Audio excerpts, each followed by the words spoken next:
Welcome into NHL Tonight, first shift for Tuesday, November the 25th, 2025. EJ Radic alongside the coach, Bruce Boudreau. You're back with me today. I can't wait. So my favorite part is coming back and working with you. Oh, you're so nice. No. You're so nice. And listen, you're a little, the voice is not 100%. You were probably yelling at some team somewhere. Well, I was watching my kids' team practice yesterday, and The Hershey Cubs. And they weren't doing what I wanted to do. Okay. So I was trying to get the coach's attention more than I was trying to get the players' attention. Okay. So that might be a little bit where it is. All right. You'll be okay, though. I'm hoping. You'll be okay. Yeah. And, I got to wish a happy birthday. My daughter, Bailey, is 23 years old today, so I love you, dear. Happy birthday. Have a great day. She's at UPenn at grad school there, doing well. That's awesome. So there's the personal housekeeping we got done. Now let's get to work. Let's bring in JD for a little bit more housekeeping. And what do we have, my friend? Well, we've got a prima donna perfect show today, as a wise man once said. Coop, show them what we got coming up. How about Jeff Blashill, coach of the Blackhawks, going to join us? Yes. We're off to a hot start, heading into U.S. Thanksgiving here south of the border. And a little bit later in the show, Coach is going to give a pre-Thanksgiving pep talk to a couple clubs that need some words of wisdom. But first things first, one game going tonight. Take it away, fellas. All right, first things first, indeed. And it's the Dallas Stars taking on the Edmonton Oilers up in Edmonton. Second meeting of the season between these two teams. Of course, they've played at each of the last two Western Conference Finals, and the Oilers have gotten the better of the Stars. You can see the season comparison for the two teams this year. It hasn't been a great start for the Edmonton Oilers. Now they're back home, which is the good news for the Oilers. They have not played a lot of home games this year, so they get back home for a stretch. They had a tough road trip. I mean, a seven games, I think it was in 11 or 12 days, a nightmare. It is a nightmare, and two back-to-backs in that in that thing, and 7 games in 11 days. There's no practice time. I think Zero. They practiced yesterday for the first time in 2 weeks, which is difficult because over time, if you don't practice, you lose the way you play, and you start just playing shinny hockey. So I bet you they're glad to be home and looking forward to playing Dallas. Let me ask you about that, because you were in Anaheim, because we talk about this over the years. I've had this conversation a number of times. It's like the teams that are in the East, the travel is shorter, they can get practice time in. Yeah. The team, you were in Anaheim. Was it a similar experience for you in Anaheim, where you're traveling a lot, and so you lose practice days because you're traveling? We thought it, and we did all the calculations when I was in Anaheim, that we missed 12 to 14 practice days a year. That's substantial. That is substantial, that you normally would have just because you're traveling. A lot of times you can't travel after a game. You got to wait till the next day. So you'd lose that day. Yep. And, Bob Murray did a really good thing. He made us, no matter what time we got in, no matter how late we got in, he tried to make us practice that same day. So we wouldn't spend the whole day and day. And because you spend the whole day and day, the next day you're lethargic, and it doesn't work out for you. So, I mean, it's really a different game when you're out west. When you're in Edmonton, I mean, I remember going from Washington to Anaheim, and after the year saying every team out west should get 10 points to start the season because you lose all these times, and it's really more difficult. It hurts you. It certainly does. Yeah, and so that we showed the board of that road trip they were on. They had the 2 back-to-backs. Now, one between Columbus and Philadelphia is not so bad. Right. But that back-to-back from Washington to Tampa, and you could see it there.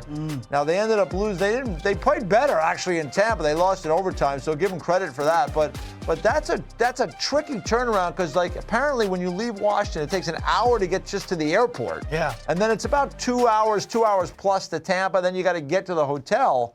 That's a tough turnaround. And it can be a mess. That was their 4th game in 6 days, and then they played the next night 5 and 7, which is really tough, and they came through it. Yeah. That's the thing. I am not. I'm looking where they are, and they're not where they want to be. But at the same time, I think with a lot of home games coming up, and they could really get right back into the Pacific Division race. And here's an opportunity tonight against the Dallas Stars team that they have obviously had success with in the postseason. And they're getting them without Mikko Rantanen tonight, because he incurred that automatic 1-game suspension for this boarding penalty here. little bit nasty. That's twice now in the last several. Kind of odd for a guy. We didn't hear about any of this stuff from him for like years in his career, and then he has two really nasty boarding penalties, one against the Islanders and then one against, the Calgary Flames. So that's a big loss for him to be out. What did you think of that play? Well, I could go in detail. I think he wanted to hit him, but where he wouldn't hit the boards because it was going down the ice. Bad angle? But he turned right sort of into Okay. him, but not enough at the last minute. You see, Yeah, I see he turns right back there, yeah. And so that's where he hits him head first into the boards. So it's an easy call when you see the numbers you're not supposed to hit. But I think if he was going straight, he would have ended up hitting him. He was trying to angle hitting him, right? into open ice. Yeah, So it's unfortunate. I mean, he's played in the league a long time, and he's never done that sort of thing. Yeah. But he'll learn his lesson.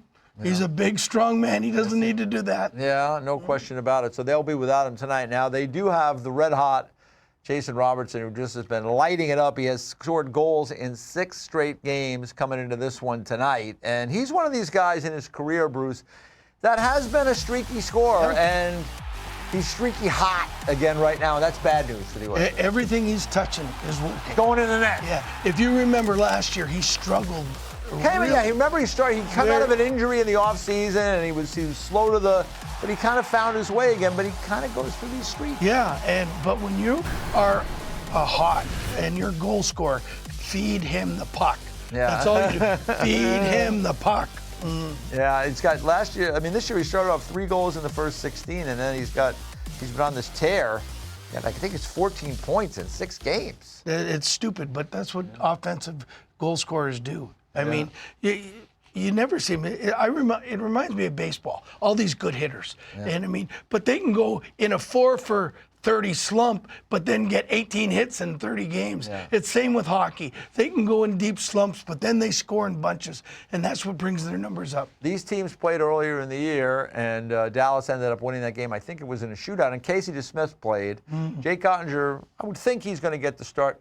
He's expected to get the start tonight, right? So, it's an interesting time for Jake because, he's gotten bumped out, like his teammates, by the Oilers in each of the last 2 years in the conference final. But even worse for him, pulled, remember, in Game 6, the whole thing with Peter DeBoer. Yeah, it was. What do you think he might be thinking tonight about this? I think Jake is not getting any sleep because he can't wait to play them. He wants to get back at them so bad and play good in Edmonton. I think he can't wait, and I would be shocked if anybody else was in the net, and I would be really shocked if Jake Ottinger didn't have a really, really good game. Yeah, so you can see here the last 2 seasons, and it's Connor McDavid. Always hard to stop him, and then you can see that it was a struggle for Ottinger. Now, the Dallas Stars, to me, didn't play all that well in front of him either. They weren't providing a lot in front of him. So, at the end of the day, it's a new season. We'll see how things go tonight out west. The only game on the docket tonight, the Dallas Stars. I think it'll be a really good game. Yeah. I really do. I think first game at home in 2.5 weeks for Edmonton. Tricky, though. Yeah. First game back from a long trip. Yeah, but they've had a couple days off. So I think, if it was the next day or one day off, and then you get home and, hey, here's a honey-do list. I've been on alone for a while here. So that's what happens, and you don't focus on hockey. I think they've had a chance to refocus. I think Edmonton will come up with a really good game, but Dallas is a really good team, so it should be a really good game. Yeah, it should be a good one tonight. Matt Duchene getting closer to getting back in the lineup, not going to play tonight, so that'll be good news for Dallas to get him back. And again, no Mikko Rantanen tonight in this one. So we had an interesting night last night around the National Hockey League. I got to be at the Garden to watch the Rangers and the Blues. But the Tampa Bay Lightning, we talked about them yesterday with all these different guys out of the lineup. And, I mentioned it, culture and coaching there with the culture they've established. John Cooper's been the head coach there for a long time. And, they go into Philly and, you know what? They find a way to get a victory. And they beat the Flyers in this one. I guess the game was in Tampa last night, but they find a way to win. And that's, at the end of the day, that's what it's about, Bruce, right? Finding ways to win when you're not at your best, when you're missing Hedman, when you're missing Point, when you're missing McDonough. They've had a lot of guys out of the lineup. Yeah, and that's what great coaching is. And I think Coop is the best coach that I've been around. And I think the one thing, he makes those players believe that they're just as good as the guys that were out of the lineup. And the players that come in, the culture in Tampa is, hey, we win all the time here. I mean, if we come in and I'm in the lineup, and you look at these guys that you don't even know what their names are, and they come in and they lose, they won't be back in. Yeah. So I mean, I think he does a great job, but they play the same way every night, whoever's in the lineup, and I think they've had 2 shutouts in a row right now with it. Yeah, and Vasilevsky's been playing better. I think it's .925 save percentage over the last 11, so he has been on fire, and that's what you need. I mean, that's the end of the day when you get that good goaltending. And, you know, part of that is playing well in front of the goaltender, because Philly did not get a ton last night. I think they had 20 shots. So a combination of playing hard and playing smart defensively, and then having a guy like Vasilevsky who could just shut the door. When he's on his game, and I don't know if people that just see him on TV realize how big he is. He covers an awful lot of the net. And when he's on his game, you just don't beat him. And I think he's getting back after a training camp where he missed most of the training camp. The first few games were a little uneven. Now he's getting back to his form, and Tampa is winning. When you got good goaltending, you got a good team. There you go. Hey, it makes the coaches a lot better, right? Absolutely. You were always better, the coach, when you had good goaltending, and they're getting it right now. How about Utah? We talked about yesterday on the show, you know, that the Utah, are they going to make a step this year? They know it was a big game against Vegas last night, and you know what? They did take a step last night. They beat the Vegas Golden Knights, and Logan Cooley, second hat trick of the year, not only gets 3, but gets 4. And he had an assist as well, and they beat Vegas, so a nice performance by the Mammoth.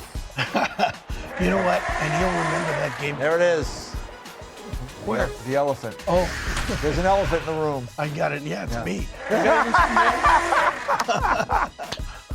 No. No. Look at this. Only players in the NHL with 2 hat tricks this season. It's all the kids. Yeah. Cooley, Bedard, Celebrini. Add up those ages, Bruce, they're still younger than us. So Yes, they are, and that's pretty amazing. Scary. But I mean, I think the Mammoth, they needed that win more than anything. They started out the season great, and they've been pretty well uneven in the next 10 games. So they need to get back on track if they want to be a team that you got to take serious in March that's going to make the playoffs. Because I mean, they haven't done it. They've folded. You know. You're right. And so this has got to be the year. I think they went out. They got Peterka. Their young players are Ready to 3 be or 4 years yeah. in the league right now. So I mean, this is year. They're not saying let's just keep playing because we got a young team and play for the future. I think their future is now and next year. Yeah, I agree with you. So a good win over the Vegas Golden Knights. Vegas had beat them last week 4-1, so nice job by the Mammoth. And let's get to this. I wanted to get your thoughts on this, Bruce, in particular, because here's a tweet from Elliot Friedman, our NHL Network insider. Sources are saying the Canucks make, quote, veterans, unquote, available, but not Quinn Hughes at this time. And now you have obviously a connection to this franchise. You coached there a couple years back. Here are some of the notable veterans and their contract status. A lot of them, almost all of them, no move clauses, so good luck. You can talk to other guys on that list on the bottom there. Kiefer Sherwood was having a very nice year. I think he would attract a lot of interest. Drew O'Connor, Kevin Lankinen, goaltending. People need goalies. But what do you make of what's going on with your old friends there in Vancouver? Because it sounds like a fire sale. Well, you know what? Every year, except for the one, where Talk had a great year. Yeah. And the year that you almost got to the playoffs with a roster that was far inferior, I might add, to the one that Talk inherited later. I will say that there was 10 new players. On the there were next year, and they were actually good players. Yes. But that's another story. But I mean, I think they got, like you said, Kiefer. What's his name? Kiefer Sherwood. I keep wanting to say Kiefer Sutherland. Yes. Yeah, so it's Kiefer Sherwood. He's an actor. Yes. He's having a great year, and every team wants a power forward that can score, and he's physical. Every team would want him. That's right. And he's only making a million plus. And so he's available. Connor Garland is available. nobody else is really available. But you can always Well, go. because of those no movement Now, they clauses. can be available, but now you have to have that discussion, and they run the ship a little bit because they can say, hey, I'll go here but not here, and maybe the place that you want to trade them, they won't go to. Not only that, when you go ask them, they're saying, what, you don't want me? Yeah. You know, like all of a sudden, you got to be really sure of what the answer is going to be when you ask the player, you know, if you want to go somewhere before you make the trade. But I think they're tough. The other guy that they could trade before next year is Thatcher Demko. And Now, he's hurt right now. He's hurt, and he's been hurt a lot. I mean, in the last 2 years, he's been, well, ever since the first year that I had him, then he had a good year, and but he was hurt that whole next year, and then the next year was good, then he's been hurt again. So he'd be a dicey guy to get, but if you could get him and he's healthy, they could get a boatload back for him. Yeah, you would think if he's healthy. Let me ask you about Pettersson, because that's the big fish in all this, right? He got the huge contract, and, you know, you had Pettersson, and he played well for you. And he played well probably prior to that as well. He was the all-star. He was a good player. He gets the contract, and ever since then, it seems like, boy, it has been a challenge. He had the whole thing with JT Miller. He underperformed. This year, it seems like it's moving back in a better direction. He's got 20 points in 23 games, still not necessarily where you'd want him to be at that price tag and what he's done in the past. For teams that are interested, let's just say, for example, the Boston Bruins, for example. Okay, we're interested. What are they getting in Pettersson? And with the caveat that you do not get really good players when they're playing well. They're not available. So the idea is with Pettersson, we think, you know, he's in the past, he's shown he can be a good player. Well, I think. What do you know about him? You had him. I think he's a star. I really do. Okay. But I think it's all about how you treat Petey. And if he feels really important and you need him, he will perform for you. I mean, when I had him, he would come up to me and say, play me against McDavid, play me against this guy. I can kill penalties. I want to do it. I want to be the guy that they're leaning on. And I think with JT in there, it was a little bit different because they were leaning on a couple different guys and leaving him alone a bit. Now, in the last 11 games, he didn't get a point last game, but he had a point in 9 or 10 straight games. Okay. He's starting to come on. And I don't know how well he likes it in Van.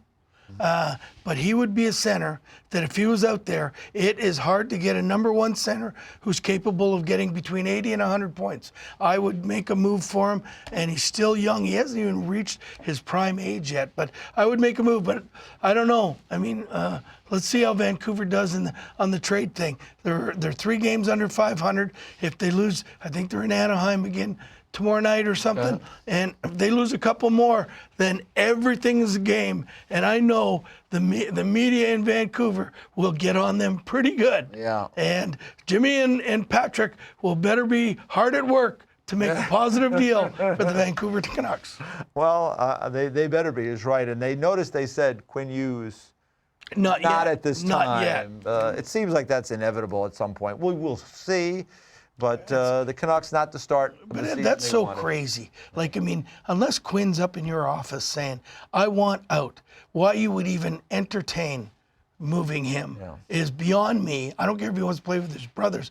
He's maybe the second best defenseman in the world. To I me. would agree with that. You know, and boy, you can't find them on trees. No. And you never get the value back in a trade. Most likely you don't. That's true. I would try to make him so happy that he never wants to leave. I guess the concern is that he does want to leave at some point, and his contract will be up in another couple years, so that's the concern. But you're right. Listen, so it's my job. It's my job as coach, as general manager, to make him want to play here and to see the light at the end of the tunnel that we might have a team that could win the cup here. There you go. And make sure that light is not a train coming in the other direction. So Vancouver, interesting, always interesting times out there in Vancouver. We will step away. Coming up, Jeff Blashill, the head coach of the Chicago Blackhawks. Hawks have been a great story early in the year. Wanted to get their coach on, and we got him. Jeff Blashill next on First Shift.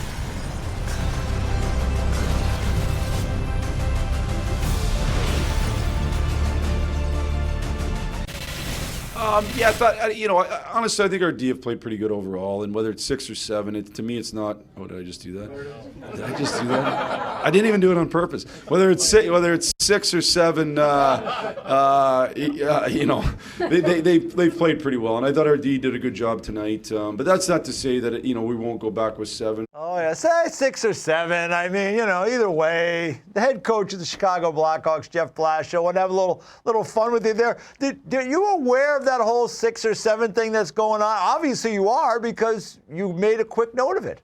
Yeah, so I had no idea what it meant. I had no idea what 6, 7 meant. Nobody knows what it means. No, I still don't know what it means. But early in the year, Frankie Nazar scored a goal and did it. And so my daughter was like, please tell him that's old. Like that's last year. And then it's kind of progressed. And I did that. And my daughter was all over me. She's 18 in a couple days here, and she's all over me that's old news. So I guess I'm behind the times still. Yeah, well, hey, listen, don't feel bad. We're right with you. Behind the times here. We're always behind. We're always behind the times, Yeah. it seems like.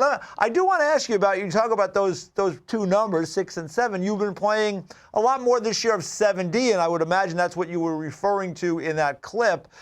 When we did your game against Detroit on the NHL Network Showcase, you had the 7D in that game. I think your team is a real good candidate to play 7D because you have some young defenders, you have a star player at the top of the lineup that you could give a little bit more ice time. What is your thinking with that? I know it's something that John Cooper has done a lot in Tampa. You were with him there.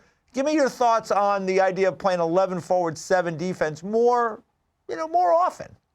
Yeah, it's something that I think, every team's different, and some teams it works for and some teams it doesn't. And, I've done it kind of going back to my days in Grand Rapids into Detroit at times. And certainly we did it in Tampa at times. I've watched Coop do it over the years as well. And for us, it probably fits our team in 2 different ways. Number one, on the back end with 7D, we have 4 right-hand shot D that kind of have different roles. Rinzel and Levshinov have been power play guys for us. Crevier and Murphy have been penalty kill guys for us. So it evens out that ice time. The other thing on our back end is we're really, really young. And so you kind of, it's a little bit of an up and down in terms of what you're going to get on a night-to-night basis. And so it allows us, when some of those young guys are really on, to play them more, and when they're not, maybe not to play them quite as much. And then the other side of it, and this is kind of how we used it in Tampa a lot, we are able to create, almost another kind of scoring threat line when you put, let's say it's Connor Bedard down and Frankie Nazar down, or any of those kind of high-end players, and maybe they're playing on a line now with Ryan Donato and somebody, and that creates another scoring threat line and almost makes you deeper. So it's worked for us for large parts of the year. We'll probably continue to do it for a while. Hey, Jeff, I mean, being an assistant in Tampa the last couple of years, when you got the call or, the interview and that, with Chicago being so young, did you have to go back and say, I've only seen them twice this year. I got to find out who these guys are and read about them before I go interview for them. Is it something that you went over game tape at all before you came in and talked about the job? A lot, Bruce. Like I really, I haven't been in the West since my first year as an assistant coach in Detroit, way back when under Mike Babcock. So the whole time I'd spent in the East, and we played Chicago in some exhibitions when I was in Detroit, but that was prior to being in Tampa. So I knew the one thing I had a little bit of advantage is they did have a number of players, Spencer Knight, Frankie Nazar, Vlasic, Oliver Moore, guys that played at the U.S. National Team Development Program. And when I lived in Detroit, I lived right by that program. So I knew some of those guys a little bit from when they were draft eligible players. But I had to go back and watch a bunch. And the more I watched, to be honest with you, Bruce, the more I was excited about the job and the more I was impressed with the job the scouting staff had done to really, really do a real good job of putting a bunch of young players in place that I think have a chance to be really good. We're hoping as soon as this year, but certainly have a chance to continue to grow and become a high-level team. Jeff, you're a former goaltender. In fact, I don't know why you're not in this business. I mean, all the ex-goalies become broadcasters. You became a coach, but you've had a really good goaltending tandem this year, in particular with Spencer Knight. He's a young guy. He was a high draft pick. He was part of a Florida team, part of a team that went on to win a Stanley Cup there, albeit he was in a secondary role. But he's had some challenges, but boy, he has been terrific for your team this year. What is that relationship like? Because most head coaches are not former goalies. Yeah, you know, if it does anything for me, it allows me a little bit of the perspective of a goaltender, and so I have that perspective in place in terms of you know, anything from like making sure my communication's super clear on you know how we're going to approach the upcoming schedule to practices. Just, you know, I think having the perspective of how important it is for drills, the shots to be spaced out in drills so that the goalie can move from the shot to the rebound before the next shot's coming. You know, things like that. Other than that, I mean, listen, there's been a lot of really good coaches that weren't goalies that handled their goalies great. I'm super lucky here. We've got two good goalies in Niter and Arvid Soderblom. You know, both have given us really, really quality starts pretty much every single night they've been out on the ice. And I think both of them are really good goalies. And I think, you know, it allows us, what they've done for us, to be honest with you, EJ, is they've allowed us to kind of grow through young mistakes, and having a young team, especially a young blue line. You know, we do some really good stuff, and sometimes we make some young mistakes. And I think the goaltending has allowed us to continue to grow through those mistakes while still winning some games. And so that's been a real positive for us. Speaking of players, okay, and I'm sure you get asked this every single day. Connor Bedard, he looks like a changed man from last year to this year. Where do you see where's his growth been? Is it just maturity of being 3 years in the league, or has something changed in his play? Well, it's a good question. Obviously, I wasn't here last year, but what I would say is, you know, what you first said, you know, one of the things is, like, you know, he had to grow up as a full 18-year-old, a full 19-year-old in the NHL, and it's a hard league to have the spotlight like maybe none other was shone upon him those first couple of years, and so his game obviously got picked apart because of that. But it's part of the growth process. What I'll give Connor tons of credit for is recognition that there were certain things that he had to continue to grow and get better at. And he's done an unreal job. Him and I talked, you know, really from day one of getting the job, that I wanted him to become a great player, but a great winner, and have those great winning habits. And he's bought into that. You know, he's done an unreal job of all the little habits of checking for offense, of stopping on pucks, of body position, on all those little things that are going to give him the puck way more, because he's checking the right way, and ultimately going to help lead our team by the example of the best player playing the right way. And so he's done an excellent job with that. You know, I think he went to work this summer. You know, I'm told he's quicker, faster. He certainly now, I can tell you, looks dynamic when he has the puck coming up the ice. And you know, he's always probably been real special once he gets over the blue line. The thing that I was most impressed with when I started watching film on him was, you know, was always labeled a really good shooter, but he's equally as good a passer as he is a shooter. Got really good hockey smarts and a really, really good playmaker. Well, I got two coaches here, so I want to talk a little bit about details, because I get to, you know, watching your team, you got all these, you know, you got a lot of young defensemen, and they're long guys. I mean, like, you know, you have Crevier, who's big, Renzel's big, Vlasic is big, and Levshunov is not a small guy either, and they have the long reach, long sticks. What I noticed about your team, Jeff, is details, like the fact that you guys are shutting down a lot of passing lanes with good sticks. Is that something that you really tried to focus on as you got ready for the year, as just another detail that will help you defend better? Because clearly you guys are defending way better this year. It was something that from day one, you know, we made, like, our first practice wasn't about a structure in training camp. It was about winning habits. And one of those winning habits was stick on puck. One of those winning habits was stopping on people. One of them was angling, which I think is a big piece of learning how to become a defender.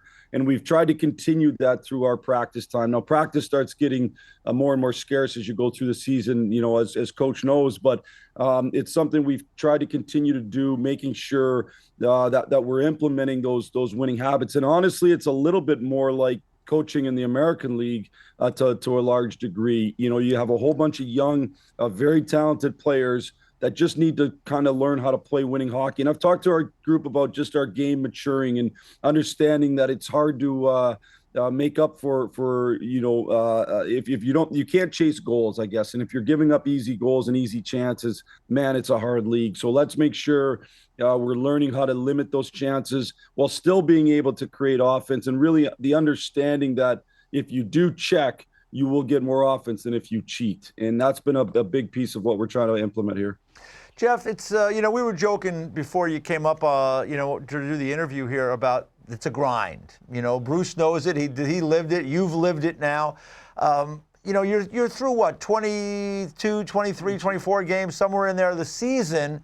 And, you know, you guys have been a really good story, and you're playing well. And there's a lot of teams that are in that middle right now. Where do you think this group is? You have a lot of young players. Do you think this is going to be continued growth? There's going to be bumps in the road. Where do you think your group is right now? It's a really good question, and honestly, I was just talking to Kyle Davidson about this the other day, and you know, like when you kind of looked at our team after 20 games, we were in a pretty good spot. We had some, I would say, good statistics from a goal differentiation standpoint. You know, I think we hadn't lost 2 in a row in regulation until the Buffalo game, and then, you know, trying to predict our success moving forward. What's that going to look like? Are we gonna stumble as the young players, you know, who really never lived this kind of schedule that you have to live in the NHL, as they kind of go through those bumps and grinds? Are we going to stumble some, or are we going to keep getting better because the young players' growth can be such that they can continue to grow? And I honestly don't know the answer. I think, you know, the lesson we learned in Buffalo was there's going to be nights you don't have it. That's just the reality of the schedule. You know, you're back-to-backs, you're 3 and 4, you're 4 and 6s, and you got to learn as a young player how to kind of think your way through that game, because you don't have your best stuff. You don't have your legs. Maybe you don't have your hands as well. But so then you got to make sure that you don't make easy mistakes and you don't chase mistakes. You know, that'll be a growth process. But on the other hand, hey, we're going to keep getting better here. Like, this group's going to continue to grow. And so I'm excited to see what we're going to look like at the end of the year. I don't know what that means record-wise, but I know we're going to continue to grow. Hey, last one for me is, with this condensed schedule, okay, like, I know coaches, we're maniacs when it comes to looking at the practice for the month and that. How have you handled that with so many games in such a little bit of time? Like, I mean, have you given more days off? Have you shortened the practices? Like, I know when we were playing, we'd lengthen them, but those times have changed quite a bit. So how have you handled it with a young group? Probably one of the hardest challenges, right, Bruce, as you know, and I realized this as I came into the NHL for the first time in Detroit, is just the balance of rest versus practice time. And you know, if you never practice, I think your game, your structure, and your team kind of slips away over time. But if you're tired in games, you don't have any chance. Like the teams are so close, and so with the condensed schedule, we've just tried to the best we can. You know, we work with our sports science department, but really it still comes down to a lot of feel. There's a mental grind and there's a physical grind, and so you're kind of weighing those two things.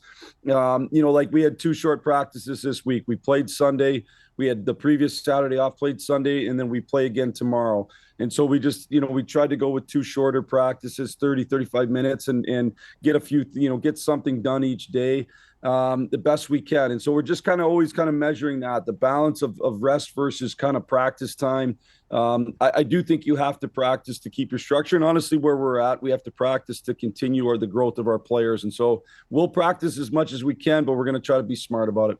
Totally agree. Yeah, I totally agree. Stamp of approval. Yeah, I like that. That's exactly. I like how that. We get it from you, because you did a great job coaching for many years. Let me ask you, Jeff, about you know, you were in Detroit for a bunch of years, and you know, unfortunately, it was at the end of a run there, right? And you had to you were part of that team that was trying to rebuild.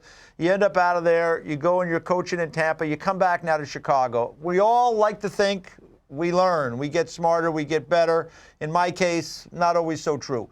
But let me ask you this: as you started the job in Chicago, was there any one thing that you said to yourself, I'm going to try to do this a little differently this time? Was there, or maybe there was just nothing. Maybe it's just an evolution over time.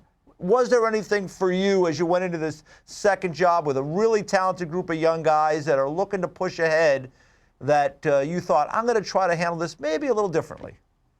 Well, I'd start by saying, you know, when I got fired in Detroit, I wanted another job right away, and I had opportunities. I had interviews over those 3 years, and to be honest with you, though, I'm glad I didn't get one, and I'm glad it was a good 3-year stretch in Tampa. One, I got to just take a breath, kind of reset myself, reset my beliefs, have a chance to be around the great players in Tampa, the great coaching staff, not just Coop, but the whole staff down there is excellent. Julian Brisebois and his group, and just kind of reset what you think, what you believe in, and what the plan's going to look like the next time you get a job. And that's really how I felt when I got this job. I knew what the plan was going to look like. It was a good reminder for me as a coach. I think when I've been at my best, I've been able to hold guys accountable, but be in the fight with them. That's what Coop does better than anybody, I think, in the league. And so, it was a good reminder of that. And so there was just so many different things that you kind of take from those experiences. And I walked into this job in Chicago with a very clear belief and plan of how we're going to be successful. And when you have that very kind of clear belief and plan, it's easier not to waver from it when the pressures of the NHL are kind of thrown at you and those rough waters come, not to waver from it. And that's it's a great feeling kind of going into the job, knowing what it's going to take to be successful. Yeah, I always say with any of these things like what we do here, what you guys are doing, there's always turbulence in life. And you just got to keep flying that plane because there's no other choice. So obviously you're doing a good job of it so far with the Hawks. Thank you so much for the time today. Good luck in Chicago. I think there's going to be real bright days ahead, and all the best moving forward. Me too, guys. Thanks for having me on. Yeah, good luck, Jeff. Yeah, thanks, Bruce. Good to see you. All right, there he is, head coach of the Chicago Blackhawks, Jeff Blashill. We come back, our coach is going to... What am I going to do? We're going to get you going here. You got to want it. You got to want it. Just not want it. You got to Really want it. That's next. First, Jeff.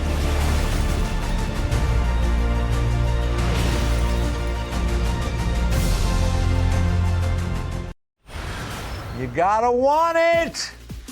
Those are the words of our buddy, the coach, Bruce Boudreau, back when you were behind the bench in D.C. Yeah. You used a few other words. Yeah, there was some words mixed in. There were some other words around that. But, the idea here, though, is that we want you, as we get ready for Thanksgiving coming up on Thursday, got a big slate of games on Wednesday night. I want you to kind of pep up some of these teams that might need it. And we'll start with the Jets because now Connor Hellebuyck, the icon, the goalie, he's out 4 to 6 weeks. The first 2 games since the announcement, they've lost. Yeah, and I mean, they weren't playing all that great before, but I think they're feeling sorry for themselves right now. I mean, they're not the team they were last year that won the President's Trophy, but I mean, they're still, 12-9. I think it's a team that's gone so well for a couple of years. Now that they've lost Connor Hellebuyck in the first couple of games, you're saying, hey, we can't win without Connor. And I think they've got, if they want it, they really got to want it. They got to want it. They should be going out there and proving to all the naysayers that we're as good a team with the goaltender. It's not a one-man team. That's right. This team is built with 23 guys, and it's just not Connor Hellebuyck. I don't see that in the last 2 games. Okay, you got me fired up now. They're Get me going. They're starting a 5-game road trip, so we'll see if they can get it going on the road. It starts tomorrow, so we shall see. All right, let's talk about something that's near and dear to your heart, the Leafs. And here's a tweet from Jonas Siegel. Austin Matthews is skating in the gray jersey, designated for extra players at Leafs practice. Suggests he won't be playing in Columbus on Wednesday night. And by the way, Zach Werenski, who got dinged up last night, looks like he will be in the lineup. So good for him with the Jackets. You hate to see anybody out of the lineup, so looks like he's going to be okay. But the Leafs, I mean, their coach, Craig Berube, he's at practice today. He says, hey, the glass is half full, not half empty. Well, what do you say? Well, what I say is that's what Craig has got to implement to them, because when I watch them play, they play like they don't have any energy. They play like they've got no jump. They got a lot of injuries. They got injuries, but again, so does everybody. Again, everybody in this league has got injuries, especially now. November's a tough month for injuries. But in Toronto's case, he would say that because people are walking around in the Leaf dressing room saying, oh, you know what? There's an excuse for this. We've got injuries. We've got this. He's saying, no, we're only 7 points out of first place in the whole conference. Yeah. So get back to work and play the way that we're capable of playing. And if they do that, we're going to be in there. We're going to be okay when all these guys get back.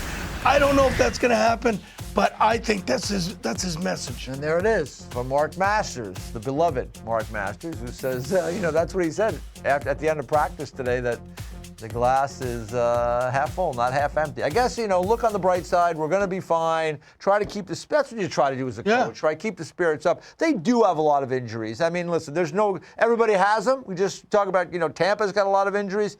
They have a lot. Matthews, Tanev, Nyes, Carlo, goalies, Carlo. Stolars. They're all out. They're hurting. And the guys that have come in, it hasn't been pleasant. But it's the same kind of speech. If you're saying it to them, if you start feeling that way, then it's not going to work out ever. Right. And I mean, then you Very won't be good able point. to fight through the adversity. To me, it would be like, if we can fight through this and get above the 500 mark and stay there, when we get back, we are going to be dynamic. And that's what I think Craig is trying to say to them. Well, they're going to have to be dynamic on the road because they've only played 7 road games so far this year, 15 at home. The schedule is going to get harder. We'll see how they handle it. One more for you. Let's stay in that region of the world.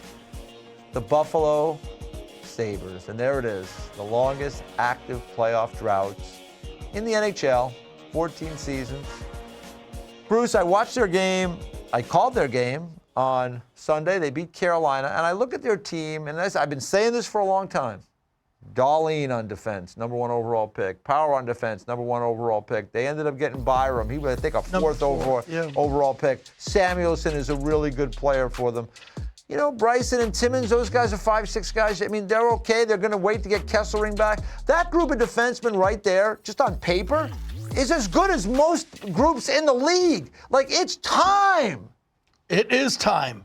And I think the biggest thing with the Sabres is they get satisfied too easy. And So true. I mean, the consistency is not there. They lose 3, they get mad, and what do? They win the next 5. Then they lose 4 or 5 in a row. Then they win. Now they're on a positive note. Lindy's got to keep their feet to the fire because this team on paper, and when you watch them play, you saw them win 9-3 the other day. That's right, beat Chicago. Beat Chicago. When they want to play, they can play. They got some of the best power forwards in the league, and their goaltending isn't that bad right now. So I mean, I think the problem is they get overconfident and then They get satisfied. That's the word I'm looking for. Like, oh, They look get- at us. We won we're 2 in a playing row. well. Let's go. But I mean, they've got to continue and until they every game they got to play their best. And if they do, they're a playoff team. If they don't, they're nowhere near. Yeah, and Tage Thompson called the guys out. They lost to Calgary Wednesday, and I liked it, and you liked it as well. Yeah, and because at the beginning of the season they were talking about, we're not playing this good, but we got to play better and using it as a team thing. But when your best player comes out and calls you out as a team, that means that resonates with you and it stays with you. And ever since then, they've been a tough team to beat. Yeah, they scored the 9 against Chicago. Then they went and beat Carolina. Now 8 of the next 10 on the road, so we'll find out. But the talent is in that room. I believe it is. Be better. So we will see if they get it going. All right, you got to want it. You got to really want it. Got to really want it. You know what? I really want to see JD hit a parlay. That's what I really want. And that's coming up next. We got to get off the schneid. Parlay next. You're on First Shift.